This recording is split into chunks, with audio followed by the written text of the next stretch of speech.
Hello friends, कैसे हो आप सब। अब मैं बताने वाला हूं आपको राजस्थान के रेगिस्तान के बारे में। राजस्थान का जो पहला भौतिक प्रदेश है वो है रेगिस्तान डेजर्ट। तो डेजर्ट के अंदर राजस्थान का जो डेजर्ट है वो बहुत ज़्यादा बड़ा है और राजस्थान का भी ये ऑलमोस्ट 60% से ज़्यादा राजस्थान का पार्ट ये घेर के रख रखा है। अब ये जो राजस्थान का जो डेजर्ट है ये कब का बना हुआ है, ये प्लेस्टोसीन या टर्जरी जो काल था, ठीक है, उस काल से ये बना हुआ है। बहुत पुराना डेजर्ट है और ये जो डेजर्ट है इसका जो एरिया है रेगिस्तान का ये है 1,75,000 किलोमीटर से भी ज़्यादा, मतलब 175,000 से भी ज़्यादा एरिया ये कवर करता है। अब हम नेक्स्ट बात कर लेते हैं यहाँ पे इसका एक्सपेंशन कितना फैला हुआ है ये। तो इसकी जो लंबाई है वो है ऑलमोस्ट 640 किलोमीटर, ठीक है। इसकी लंबाई है 640 किलोमीटर और इसकी जो चौड़ाई है वो है 300 किलोमीटर। कितनी चौड़ाई है इसकी? 300 किलोमीटर, ठीक है। अब इसका जो एवरेज एलिवेशन, मतलब इसकी ऊंचाई की बात करते हैं एलिवेशन की या एल्टीट्यूड की, तो वो है 200 से 300 मीटर तक। 200 से खाली 300 मीटर तक ही मतलब ऊंचाई है इसकी समुद्र तल से। अब जो थार डेजर्ट है वो एक चीज़ और बता देता हूँ। थार डेजर्ट के अंदर ऐसा डेजर्ट है जहाँ पे सबसे ज़्यादा लोग निवास करते हैं, ठीक है। बाकी जो डेजर्ट के अंदर आप जाओगे तो वहाँ पे लोग बहुत कम दिखाई देंगे, बट थार डेजर्ट में कंपेरेटिवली ज़्यादा लोग रहते हैं बाकी डेजर्ट के मुकाबले। डेंसिटी बहुत ज़्यादा है यहाँ पे, घनत्व जो है लोगों का वो ज़्यादा मिल जाएगा आपको। अब हम बात कर लेते हैं डेजर्ट के दो पार्ट हैं यहाँ पे मेनली। पहला पार्ट है एरिड डेजर्ट, दूसरा पार्ट है सेमी एरिड डेजर्ट, ठीक है। एरिड या सेमी एरिड डेजर्ट। अब एरिड पार्ट को हम बोलते हैं राठी रीजन भी बोलते हैं और सेमी एरिड को बांगड़ रीजन भी बोलते हैं। राठी रीजन की इसलिए बोलते हैं क्योंकि यहाँ पे क्या है, राठी नाम की एक गाय भी पाई जाती है, ठीक है। और इसके अलावा यहाँ पे जो रीजन है यहाँ पे बारिश बहुत कम होती है, ठीक है। एरिड रीजन भी। और बांगड़ रीजन क्यों बोला जाता है दूसरे रीजन को? क्योंकि वहाँ पे क्या है, बारिश थोड़ी सी ज़्यादा होती है और एरिड डेजर्ट से लेके अरावली तक के पार्ट को जो बीच का पड़ता है उसको बांगड़ रीजन बोला जाता है, जहाँ पे थोड़े बहुत पहाड़ दिखने लग जाते हैं, रेगिस्तान कम होने लग जाता है। अब जो एरिड रीजन है उसके अंदर बारिश होती है 25 सेंटीमीटर तक लास्ट, और बांगड़ रीजन है वहाँ पे बारिश होती है 25 सेंटीमीटर से 50 सेंटीमीटर तक। अब नेक्स्ट बात कर लेते हैं एरिड रीजन की। अब एरिड रीजन के दो पार्ट्स हैं मेनली। कौन कौन से? पहला है सैंड ड्यून्स वाले, ऐसे जहाँ पे टीले दिखाई देते हैं, रेत के टीले बहुत ज़्यादा दिखाई देते हैं। और दूसरा पार्ट वो है जहाँ पे रेत के टीले दिखाई नहीं देते, ठीक है। रेत के टीले वाला जो हिस्सा है वहाँ वो है 40% के लगभग, 40% से भी ज़्यादा है। और दूसरा है वो है 58% से भी ज़्यादा पार्ट में रेत के टीले दिखाई नहीं देते, ठीक है। अब जो रेत के टीले दिखाई देते हैं वो इसलिए दिखाई देते हैं क्योंकि वहाँ पे रेतीला, अब जो रेत के टीले दिखाई देते हैं ना वो इसलिए दिखाई देते हैं क्योंकि वहाँ पे क्या है, जो मिट्टी है वो रेतीली नहीं है, मतलब रेतीली मिट्टी है, ठीक है, सैंडी सॉइल है। और वहाँ पे जो है वो जो मिट्टी के कण है वो एक जगह से दूसरी जगह आसानी से ट्रेवल कर जाते हैं। अब दूसरा डेजर्ट है वो क्या है, रॉकी डेजर्ट है, हमारा का एग्जाम्पल है। तो वहाँ पे क्या है, जो मिट्टी है वो क्या है, कठोर है, जमी हुई है, तो वहाँ पे जो हवा चलती है तो वो मिट्टी के कण एक जगह से दूसरी जगह नहीं जा पाते। अब हम बात कर लेते हैं इसकी, जो आपको सैंड ड्यून्स देखने के लिए मिलते हैं। तो सैंड ड्यून्स आप सबसे ज़्यादा देखने को मिलेंगे आपको जैसलमेर के अंदर, और सभी प्रकार के सैंड ड्यून्स अगर आपको देखने हैं तो जोधपुर के अंदर आपको मिल जाएंगे आसानी से। अब ये सैंड ड्यून्स बनते कैसे हैं? सैंड ड्यून्स बनते हैं, मिट्टी चलती है तो मिट्टी के कण एक जगह उड़ते हैं तो एक दूसरी जगह जाके जमा हो जाते हैं तो लंबे लंबे और बड़े बड़े सैंड ड्यून्स आपको देखने को मिल जाएंगे।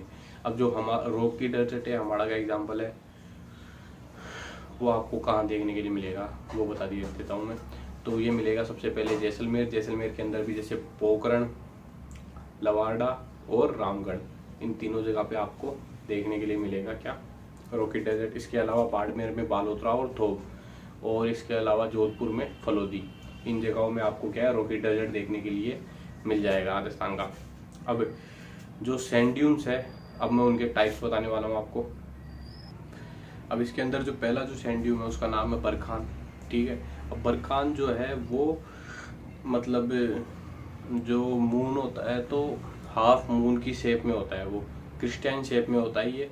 और ये कैसे बनता है, जो विंड होती है वो एक साइड से चलती है एक साथ ही, और कॉन्वेक्स स्लोप में वो चलती है, और उसके अपोजिट साइड में क्या बनता है, कॉनकेव शेप। अब जब हवा चलती है तो उसमें क्या होता है, वो जैसे चलती है वैसे वो क्या है वहाँ पे मिट्टी जमा करती जाती है, उसकी दूसरी साइड एक साइड से उठती जाती है। अब ये इस टाइप के जो सैंड ड्यून आपको मिलेंगे शेखावाटी रीजन में सबसे ज़्यादा चूरू में, और चूरू में भी पालेरी गाँव के अंदर ये सैंड ड्यून्स आपको देखने के लिए मिल जाएंगे।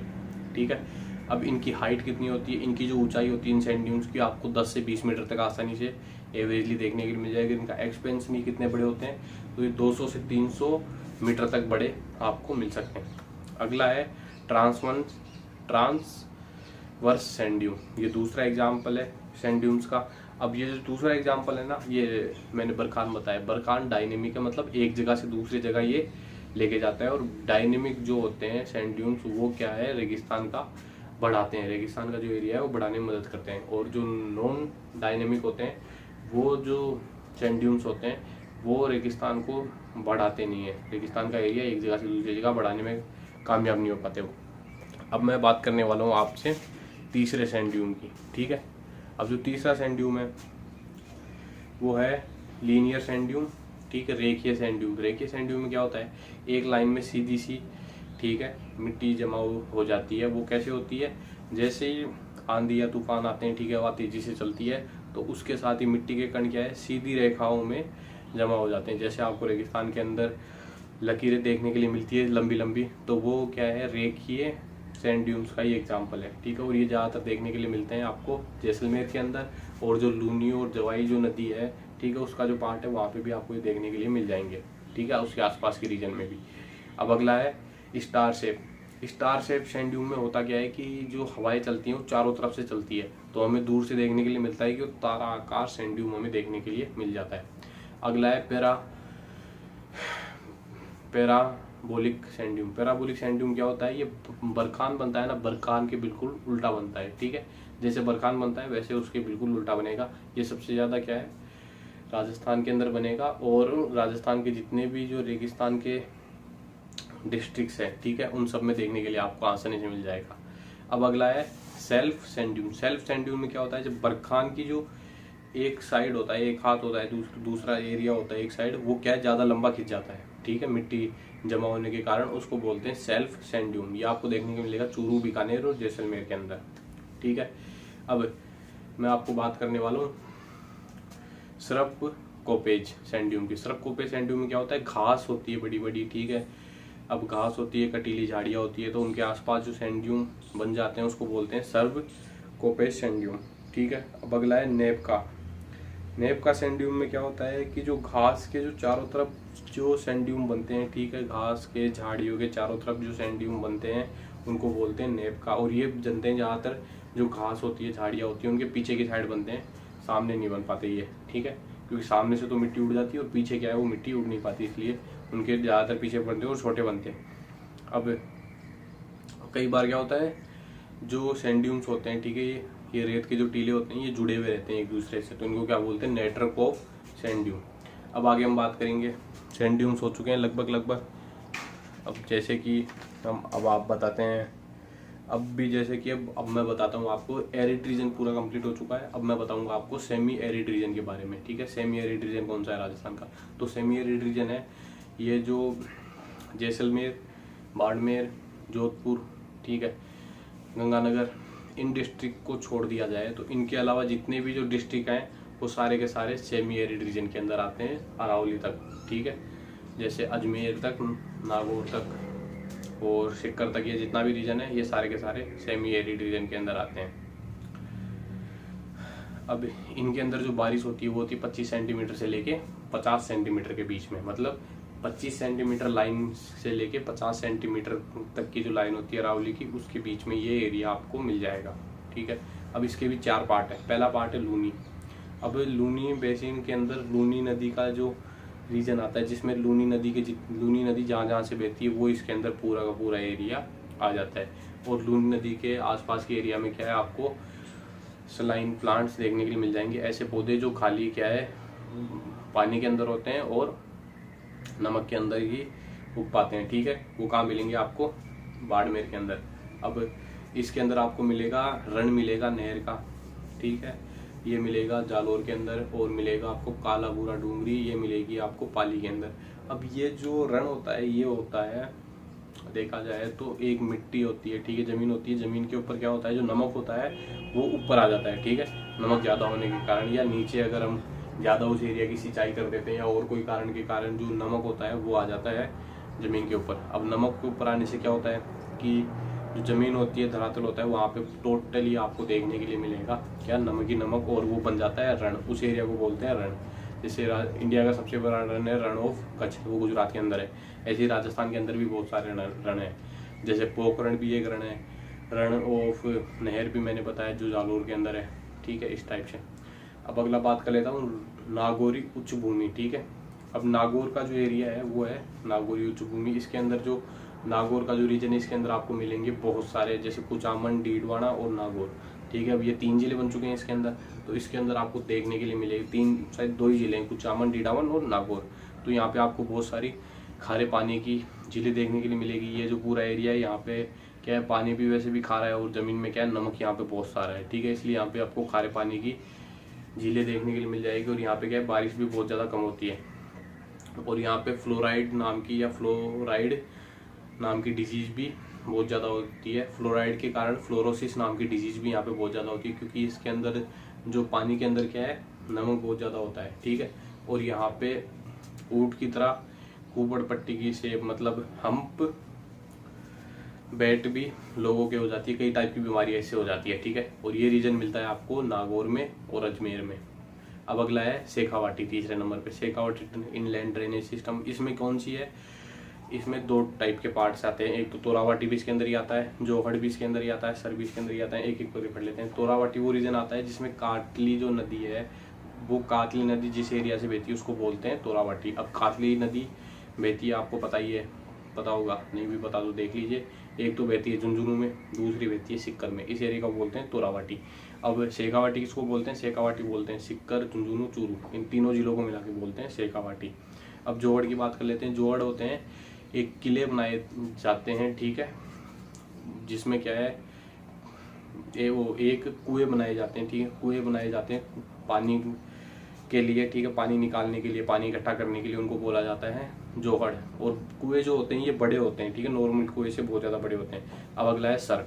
सर बोलते हैं तालाबों को, जितने भी तालाब होते हैं या थोड़े बड़े तालाब होते हैं उनको वहाँ पे शेखावाटी में या पश्चिमी राजस्थान के अंदर सर बोला जाता है, जैसे लूणकरण सर, ठीक है, इस टाइप से क्या है, सर, इनको सर बोला जाता है। अब मैं आपको बताने वाला हूँ भीड़। भीड़ क्या होती है, एक, ठीक है, भीड़ शेखावाटी के अंदर ग्रासलैंड एरिया है, घास के मैदान है, भीड़ उसको बोला जाता है। घास के मैदानों को, शेखावाटी रीजन के अंदर घास के मैदानों को भीड़ बोला जाता है, ठीक है। ये एक ही जगह में मिलता है। और यहाँ पे कंजर्वेशन रिजर्व भी राजस्थान ने बना रखी है। और यहाँ पे आपको बहुत सारी तरह की क्या है वो भी देखने के लिए मिल जाएगी, हिरण भी, ठीक है, डियर भी देखने के लिए मिल जाएगी। अगला भी लास्ट है घग्गर नदी का बेसिन।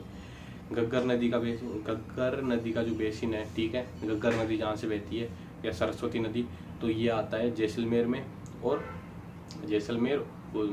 गंगानगर और हनुमानगढ़। घग्गर नदी के अंदर आते हैं गंगानगर और हनुमानगढ़, ये 2 रीजन ही आते हैं। अब यहाँ पे क्या होता है कि यहाँ पे जो लैंड है वो क्या है, फर्टाइल लैंड है, फर्टाइल सॉइल मिलती है यहाँ पे।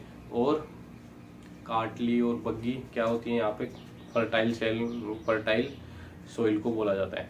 अब मैं आपको बताने वाला हूँ जो ड्रेनेज एरिया है, ठीक है, जो मतलब जो नदी के आसपास का रीजन, घग्गर नदी के आसपास का, उसको नाली कहा जाता है, ठीक है।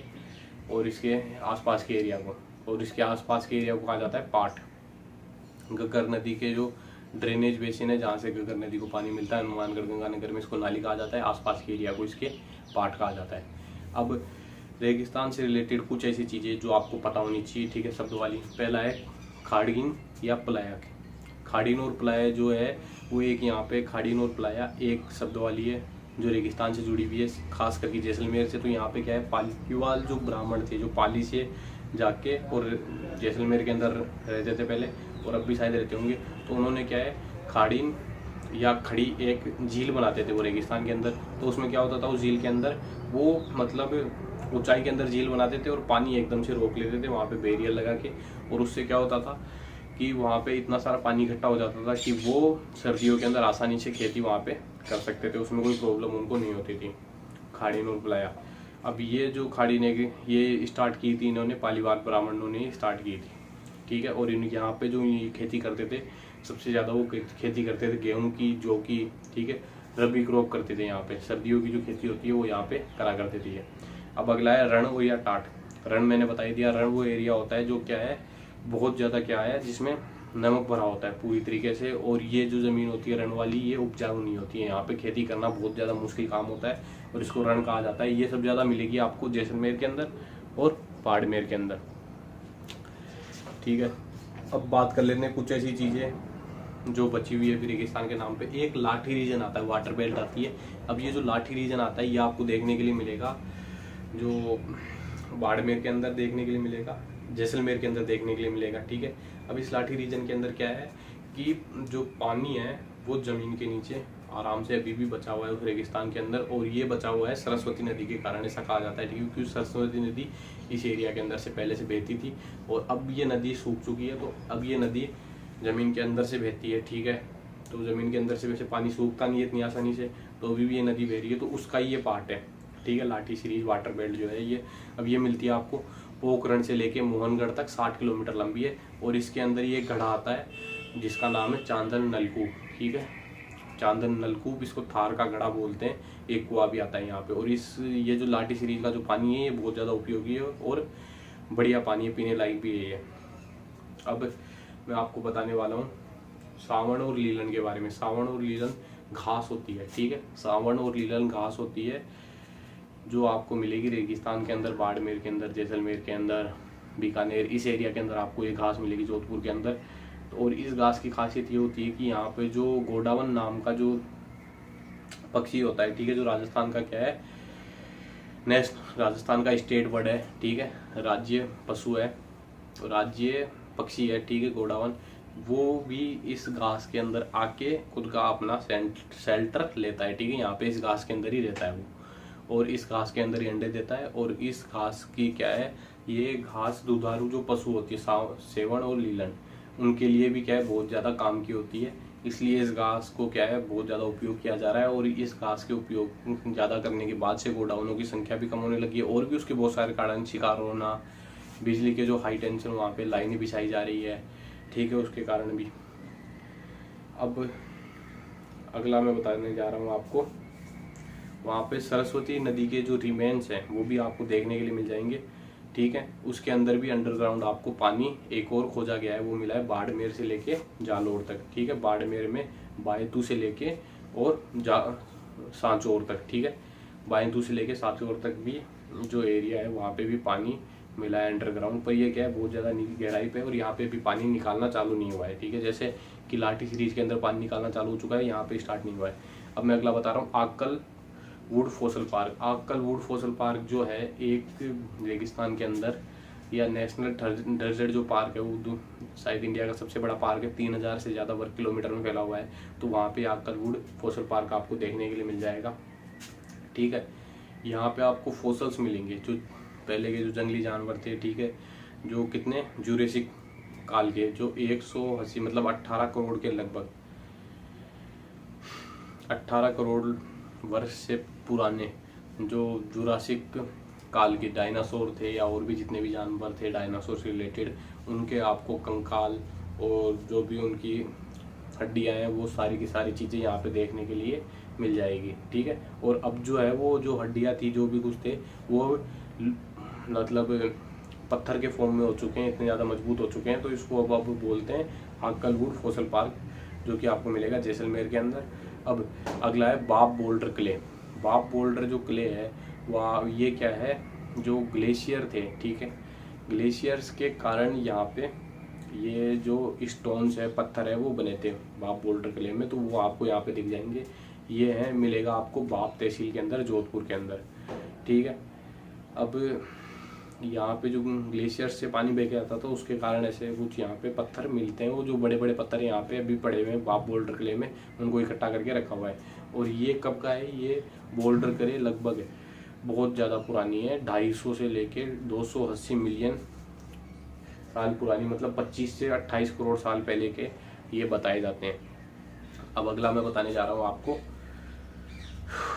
उसका नाम है ओएसिस। ओएसिस किसको बोलते हैं, ठीक है, नकलिस्तान भी बोल सकते हैं, ओएसिस का हिंदी में नाम होता है। अब जो ओएसिस जो मिलता है वो रेगिस्तान के अंदर आपको एकदम से पानी की छोटा सा तालाब मिल जाना, ठीक है, उसको बोलते हैं ओएसिस। अब ये जो ओएसिस हैं ये रेगिस्तान के अंदर मिलते हैं, हो सकता है राजस्थान के भी कई जगह ऐसी है जहाँ पे ओएसिस मिलते हैं। ओएसिस के अंदर होता क्या है, जो अंडरग्राउंड वाटर होता है ना, वहाँ से क्या है वो मिट्टी इतनी ज़्यादा जा चुकी होती है वहाँ से, उस एरिया से, या फिर जो अंडरग्राउंड वाटर होता है थोड़ा सा ऊपर होता है, तो वो अंडरग्राउंड वाटर ऊपर आ जाता है और वहाँ पे एक छोटी सी झील बन जाती है, इसको बोलते हैं ओएसिस, ठीक है।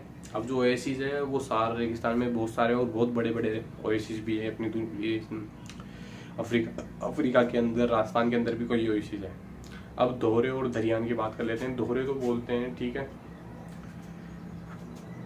दरियान बोलते हैं जो सैंड ड्यून होते हैं, ठीक है, सैंड ड्यून जो एक जगह से दूसरे जगह जाते हैं उनको बोलते हैं दरियान। और दोहरे बोलते हैं सैंड ड्यून्स के ऊपर जो लकीरें बनी हुई होती हैं उनको बोलते हैं दोहरे।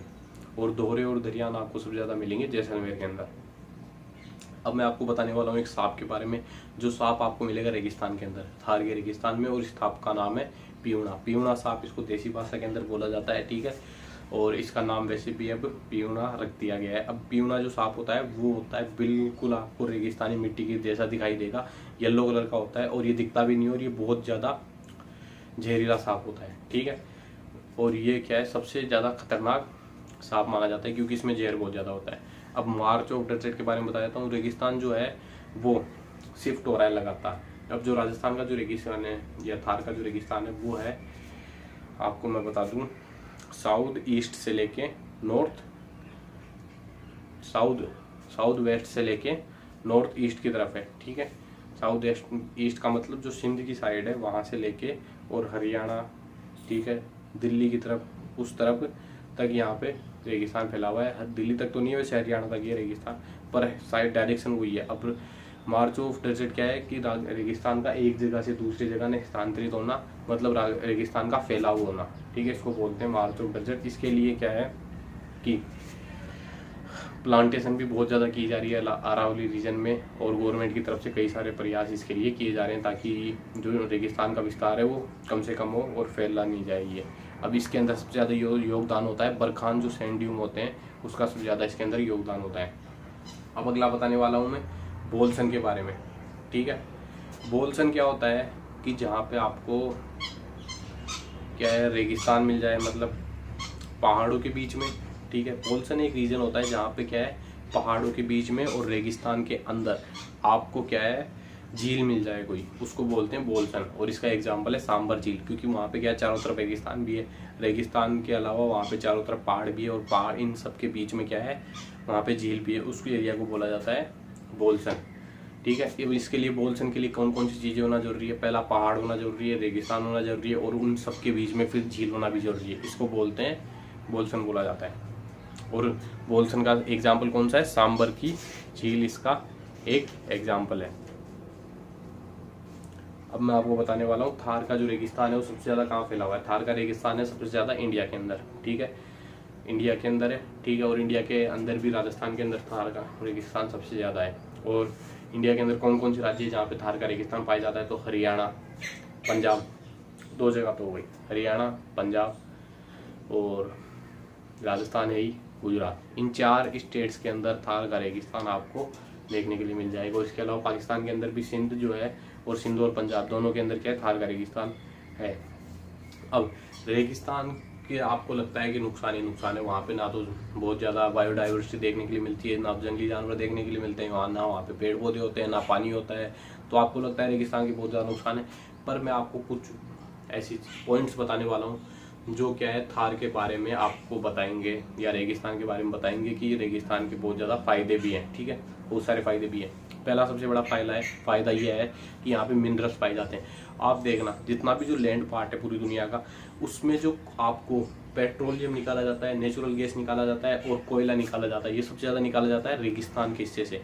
आप पूरी दुनिया में कहीं पे भी देख लीजिए, जैसे हम सबसे ज़्यादा जो ऑयल का जो प्रोडक्शन होता है वो सबसे ज़्यादा होता है यहाँ पे अरेबिक रीजन में, ठीक है, सऊदी अरब में, ईरान, इराक, इन पूरे पार्ट में होता है। तो यहाँ पे क्या है पूरा रेगिस्तान ही है, ये रेगिस्तान है, इसके कारण ही वहाँ पे क्या इतना ज़्यादा ऑयल प्रोडक्शन हो रहा है। तो यहाँ पे सबसे ज़्यादा क्या होता है ऑयल प्रोडक्शन होता है। इसका कारण ये है कि हज़ारों लाखों सालों से पहले यहाँ पे जंगल हुआ करता होगा, ठीक है, जंगली जानवर होते होंगे, फिर यहाँ पे क्या मौसम चेंज हुआ और फिर ये सारी चीज़ें धरती के अंदर चली गई और इनको गए हुए क्या है बहुत सारे साल हो गए, लाखों और करोड़ों साल हो गए। तो उसके बाद क्या है ये ऑयल के अंदर, कोयले के अंदर, नेचुरल गैस के अंदर अपने आप कन्वर्ट हो गई, ठीक है, और उसके अंदर बहुत ज़्यादा टाइम लगा। तो ये सारी चीज़ें आपको कहाँ देखने को मिलेगी? सबसे ज़्यादा रेगिस्तान के अंदर। अगला क्या है? रेन्यूएबल एनर्जी का सबसे बढ़िया स्रोत है। मतलब यहाँ पे रेगिस्तान के अंदर आप देखोगे तो आपको सनलाइट की कोई कमी नहीं दिखेगी, मौसम बिल्कुल साफ दिखेगा, बारिश तो होती नहीं है क्योंकि, तो यहाँ पे सोलर जो एनर्जी है वो आप बहुत ज़्यादा प्रोडक्शन कर सकते हो, इतनी प्रोड्यूस कर सकते हो रेगिस्तान के अंदर कि पूरी दुनिया की जो एनर्जी है उसको आप खाली रेगिस्तान से ही आसानी से कंप्लीट कर सकते हो, ठीक है। इतनी सोलर एनर्जी डेजर्ट को मिलती है। जैसे आप थार डेजर्ट की बात करें तो पूरे अगर थार डेजर्ट के अंदर सोलर प्लेटें लगा दी जाए तो ये मुझे लगता है कि पूरी दुनिया को आसानी से थार डेजर्ट जो है खुद की सोलर एनर्जी के कारण पावर सप्लाई दे सकता है, इलेक्ट्रिसिटी की पूर्ति कर सकता है पूरी दुनिया की एनर्जी रिक्वायरमेंट की।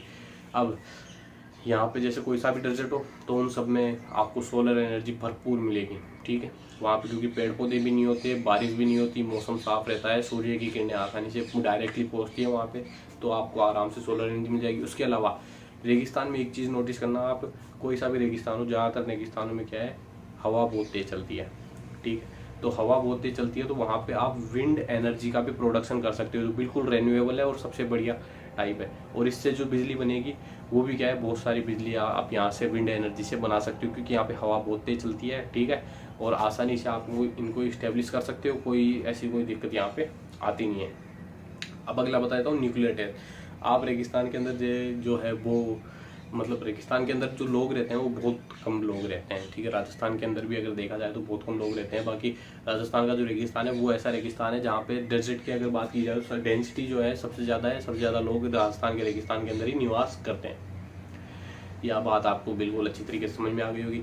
पर मैं आपको जो अगली चीज़ बताने जा रहा हूँ वो आपके लिए बहुत ज़्यादा ज़रूरी है। वो ये है कि अब यहाँ पे जो लोग रहते हैं उसके कारण क्या होता है, लोग बहुत कम रहते हैं, उसके कारण यहाँ पे हम युद्ध अभ्यास कर सकते हैं, ठीक है। युद्ध अभ्यास सेना क्या है, अपने टेस्ट कर सकती है अपने वेपन्स को, जितने भी हथियार है उसके, और अभ्यास कर सकती है युद्ध के लिए, प्रैक्टिस कर सकती है वार टाइप के लिए। और न्यूक्लियर टेस्ट भी यहाँ पे हम कर सकते हैं। न्यूक्लियर बॉम्ब अगर किसी देश ने बनाया है तो वो टेस्ट ऐसी जगह करेगा जहाँ पे लोग नहीं रहते, तो यहाँ पे क्या है, न्यूक्लियर टेस्ट भी हो सकते हैं क्योंकि किसी को कोई यहाँ पे खतरा नहीं होगा।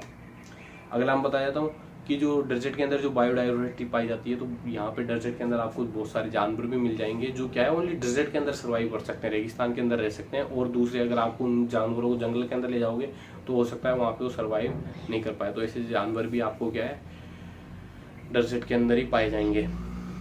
अब नेक्स्ट आपको बता देता हूँ एनिमल वेल्थ। मतलब जो राजस्थान का जो रेगिस्तान है ना, थार डेजर्ट, वहाँ पे आपको सबसे ज़्यादा जानवर देखने के लिए मिल जाएंगे। जैसे बाड़मेर, जैसलमेर, जोधपुर, इस इलाके अंदर अगर आप जाओगे तो यहाँ पे आपको बहुत सारी गाय देखने के लिए मिलेगी। गाय के अलावा भेड़ देखने के लिए मिलेगी, बकरियाँ देखने के लिए मिलेगी, ऊँट देखने के लिए मिलेंगे। तो सबसे ज़्यादा ही मिलेंगे ओनली थार के रेगिस्तान के अंदर ही, ठीक है, बाड़मेर के अंदर ही। जैसे ऊँट, ये सारी चीज़ें आपको राजस्थान के अंदर ही देखने के लिए मिलेगा, और कहीं मिलेगा ही नहीं।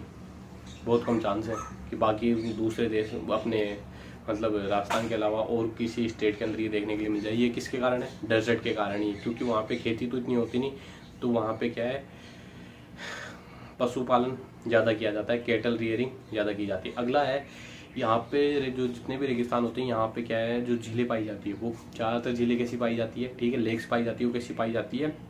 नमकीन, ठीक है, नमकीन या नमक वाली झीलें पाई जाती है, जिसमें क्या है नमक की क्वांटिटी बहुत ज़्यादा होती है। इसलिए यहाँ पे क्या है नमक का जो प्रोडक्शन होता है ना, सोल्ट का प्रोडक्शन, वो बहुत ज़्यादा किया जाता है। जैसे सांबर एक एग्जाम्पल है, सांबर के अलावा डीडवाना, कुचामन, और भी जैसे कि बहुत सारी ऐसी झीलें हैं, 55, ठीक है, लूणगरण सर। यहाँ से क्या है हम नमक का आराम से बहुत बढ़िया तरीके से प्रोडक्शन कर सकते हैं और नमक की कमी हम पूरी कर सकते हैं। और यहाँ का जो नमक होता है वो जो समुद्री नमक होता है उससे क्या है कई गुना बेहतर होता है।